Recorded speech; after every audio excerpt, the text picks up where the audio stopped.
크림빵 아빠 뺑소니 사고와 관련해 경찰이 수사 초기 현장에서 사고 차량인 윈스톰의 안개등 파편을 확보해놓고도 이를 무시한 것으로 확인됐습니다. 결국 사고와는 무관한 BMW 차량을 용의 차량으로 특정해 범인 검거에 시간만 낭비하는 등 부실 수사 오명을 벗기 힘들게 됐습니다. 이성우 기자입니다.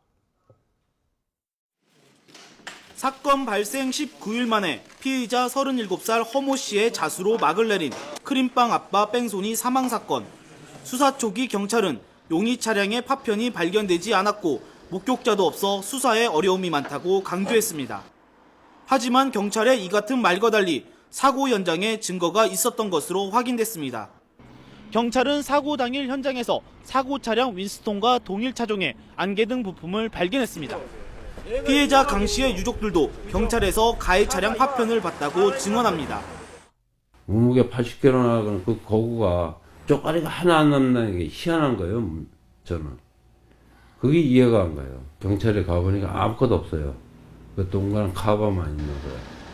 윈스톰은 피해자 29살 강모 씨를 치여 숨지게 한 사고 차량이었고 이 파편은 강 씨와의 충돌 순간 떨어진 것으로 나중에 확인된 겁니다.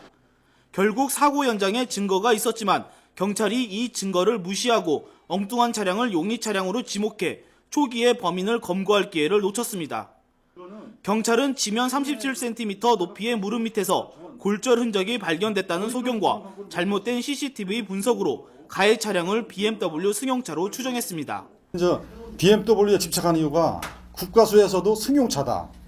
골절된 다리 부여하고 승용차랑 그 범바가 비슷하다 해가지고 사실 그냥 승용차에만 치중을 했는데, 그러나 경찰은 사건 해결에 결정적인 단서를 확보하고도 안일하게 대응해 부실 수사였다는 비판을 피하기 어렵게 됐습니다.